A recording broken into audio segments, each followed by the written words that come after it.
As we reported earlier, the Republican version of a police reform bill stalled in the Senate today after Democrats said it did not go far enough. To talk about that and what comes next, I'm joined by Senator James Lankford of Oklahoma. He is one of the Republicans who worked on the bill. Senator Lankford, welcome back to the NewsHour. We've seen protests in thousands of cities and towns across the country after the death of George Floyd, almost all of them calling for police reform. But when it comes to Washington, it fails. What happened?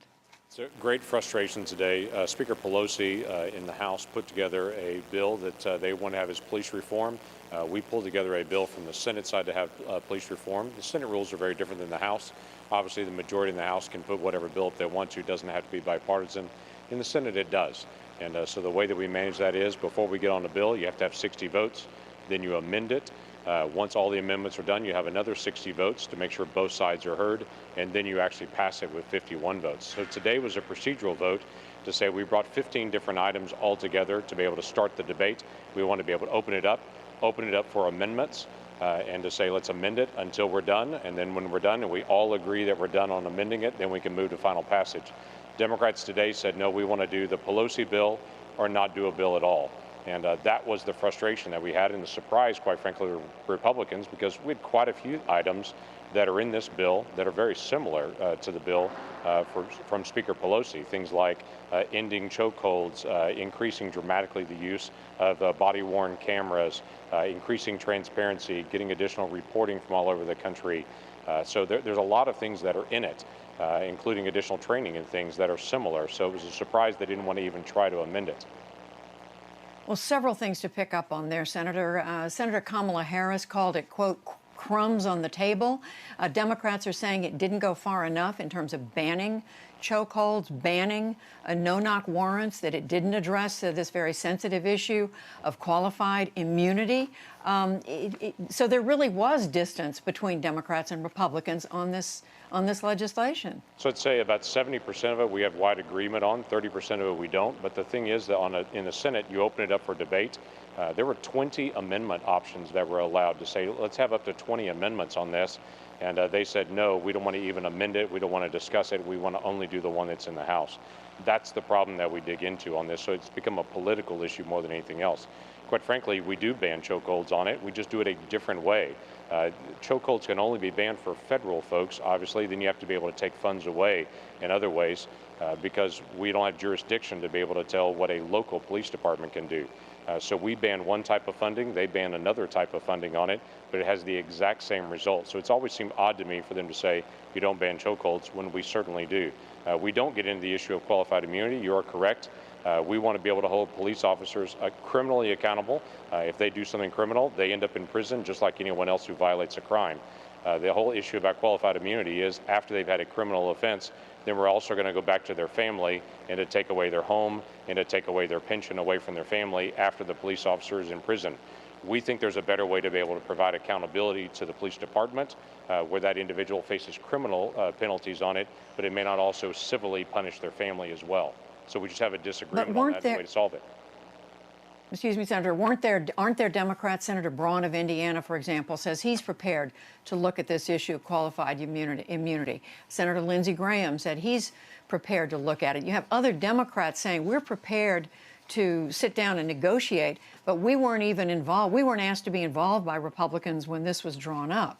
Actually, that'd be kind of peculiar because there was a lot of conversation about this. We still go back to the same thing. When Speaker Pelosi pulled together her bill in the House, she certainly didn't include Republicans in that conversation.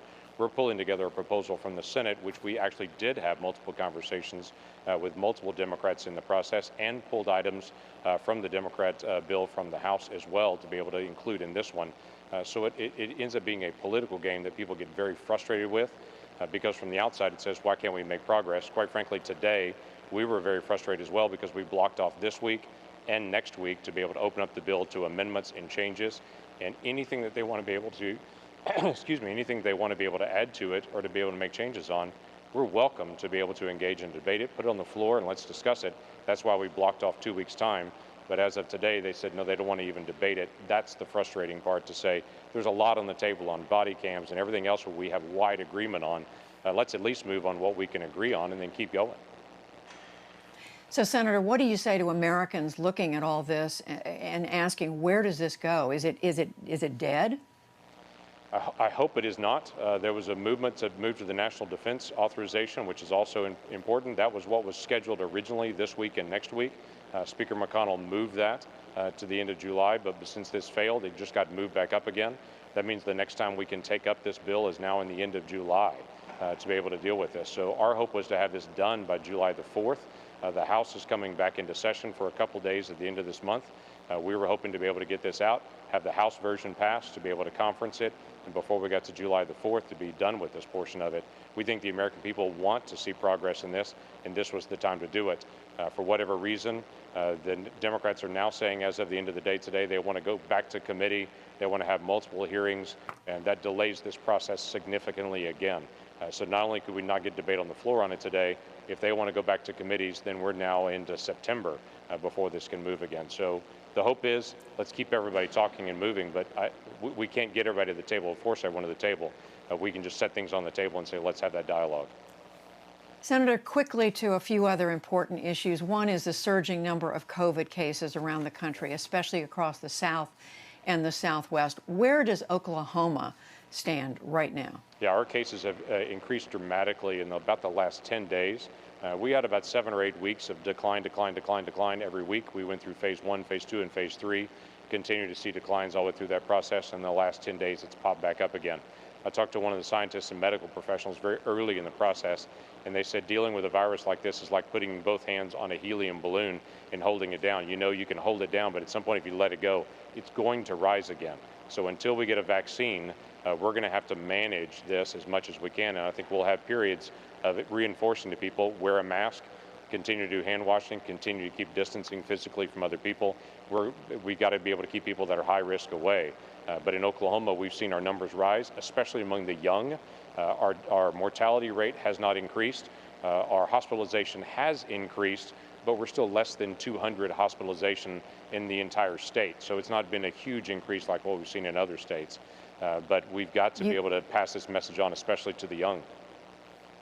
You say people should wear a mask, and yet when President Trump held a rally in Tulsa on Saturday night, which you attended, mask wearing was not required. Are you okay with that?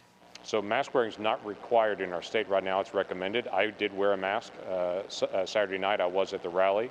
There were quite a few folks that were around that were wearing a mask at the rally, but it's an optional thing. They were distributed to individuals as they came in, so every individual was given that option to be able to do that.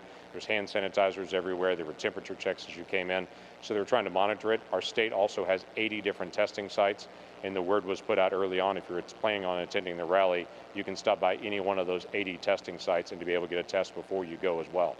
So people have to take responsibility.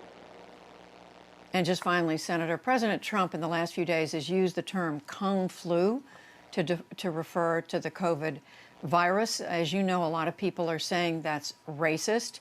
Are you comfortable with his use of that? Do you use that term? I don't use that term. I also don't see it as racist. I also see a lot of issues in the world that are a lot bigger than what term somebody uses to be able to identify this virus. So there's a lot of really important, really big issues that we should deal with. That one I just think is a distraction. Senator James Lankford of Oklahoma, we thank you. Thank you.